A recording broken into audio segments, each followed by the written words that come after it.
It's beer o'clock on Real Ale Craft Beer. First and foremost, whenever I do a beer review or a food review in the kitchen at the moment, people can hear the sound of running water. It's because there's a fish tank next to me. My wife now loves fish. So today's beer is a beer from Perlenbacher, Lidl's Perlenbacher. It was 3 bottles for £4 and it's their citrus and vodka beer. Now I had to pick this up. I simply had to pick this up. Citrus and vodka beer. Now the only other time I had a vodka beer was it was by the company who make Orangy Boom. Are they called OG now or something? Something along those lines. Anyway, I had a vodka beer from them about 2 years ago and it was dreadful. Absolutely dreadful. So I was intrigued. Lidl, nothing's ever like fantastically wonderful in Lidl, but at the same time you can get some pretty decent stuff. And I'm wondering if this is going to be fantastically wonderful or, well, maybe not. It's 5.9% ABV in a clear glass bottle, gold bottle cap.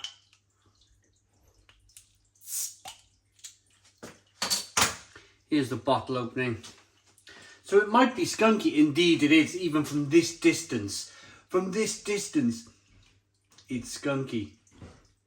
Yeah, quite a bit skunky as well.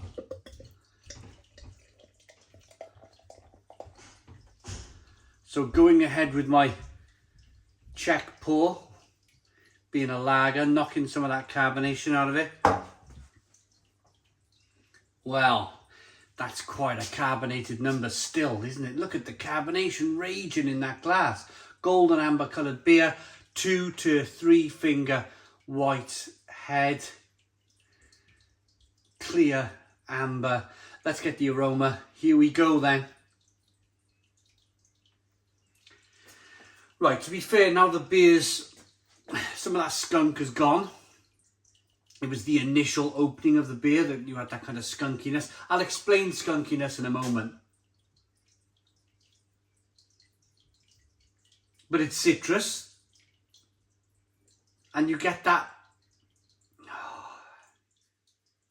juniper berry. You get a little bit of that juniper berry from the vodka.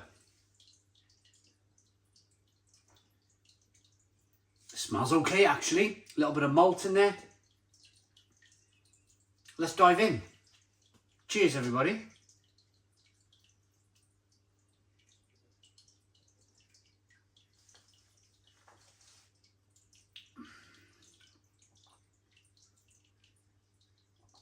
Oh.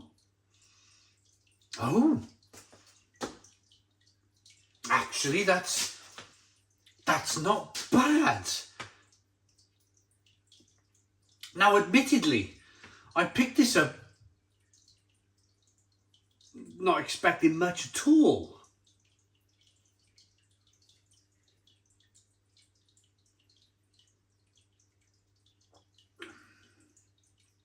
But it's really refreshing. I really wasn't expecting to like this. I was going into it thinking, in fact, when I was in Lidl, I picked it up, I put it down, I picked it up, I put it down. I put it down, I walked around the block in Lidl, I went to the freezer aisle, I picked up some pizzas. I ended up going back and I thought, you know what, for the sake of £4, for 3 bottles, it might have even been £3 for 3 bottles, to be honest with you, I can't quite remember. Between £3 and £4 for 3 bottles of this stuff. It was part of Polish Week in Lidl a couple of weeks ago. Look at it. It doesn't look like a bad lager at all, does it? Great head retention.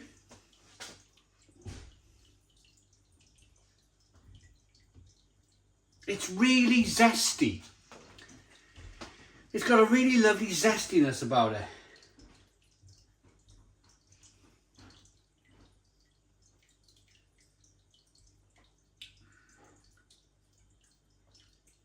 It's lemon. It's not lime, it's lemon. Is it lemon or lime? Well, it tastes like lemon to me. Now, this is the thing, 5.9% ABV. It's drinking really, really well, really refreshing brew. I tell you what it reminds me of, the Perlenbacher Radler. Even though this is the Radler's 2% and this is 5.9%, it's got that kind of strange Radler feel about it. It's the lemon in it. It's lovely. I mean, if you like lemon, you're going to love this.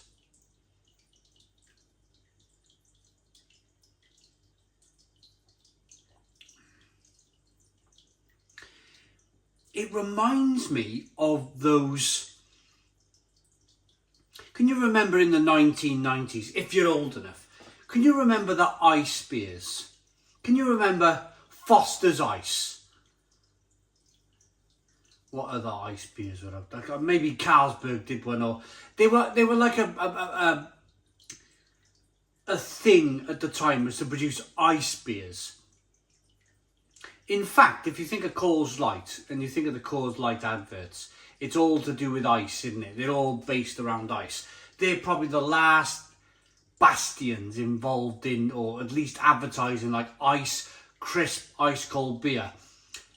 It was definitely a thing in the late 90s, was ice beers. Foster's Ice. I remember it. But it was so clean. A really, really clean, clinical lager. This reminds me of a stronger version of Foster's Ice, but with some citrus in and some juniper berries.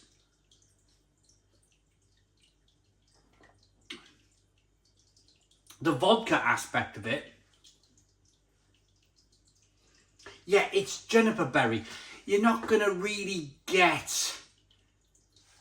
Vodka's a bit of a tasteless, unless you you'll get the alcohol burn from vodka. You might get the juniper berry to help flavour the vodka, but you're not really going to pick up much of a vodka flavour taste in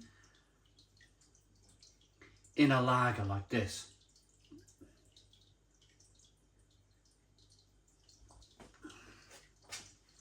Carbonation pushes the beer on the inside of the mouth, releases more of that flavour. Have a look as I rock the beer back and forth. You can see that carbonation chasing the head up the glass. Look at that. Look at this for a beer. I can't quite get over it, to be honest with you. I can't quite get over how good this is. Now, the funny, I'd say the only problem with Lidl is that I bought this a couple of weeks ago and they probably don't have any left now. If they did, I'd buy a 12 box of that, or 15 bottles of that. Quite easily, I would buy 15 bottles of this lager. Something I picked up with big trepidation, with a bit of a kind of a like, oh, I'm really not sure how this is going to go. Well, I picked it up and I've thoroughly enjoyed it. Thankfully, it was a 3-pack, so I got 2 more bottles. There's 2 bottles in the conservatory. I can see myself... Now, I've got a perfect draft at the moment, a keg of Camden Hell's lager in the perfect draft. In truth, because the keg was a little bit uncarbonated, there wasn't much carbonation in there at all, I would probably choose this Perlenbacher Lager Vodka Lemon Beer over the Camden Hells. And I love Camden Hells. I'm a big fan of Camden Hells.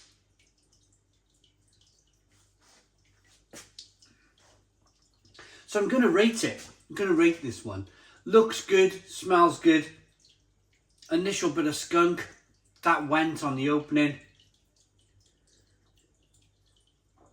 Like that. I like that a lot. I like that enough to give it a Stone the Crows 9 out of 10. It's a 9 out of 10 from Real Ale Craft Beer. Please put your comments in the comments box. Subscribe to our daily beer and food reviews. Give us a big fat thumbs up. Boom. Cheers.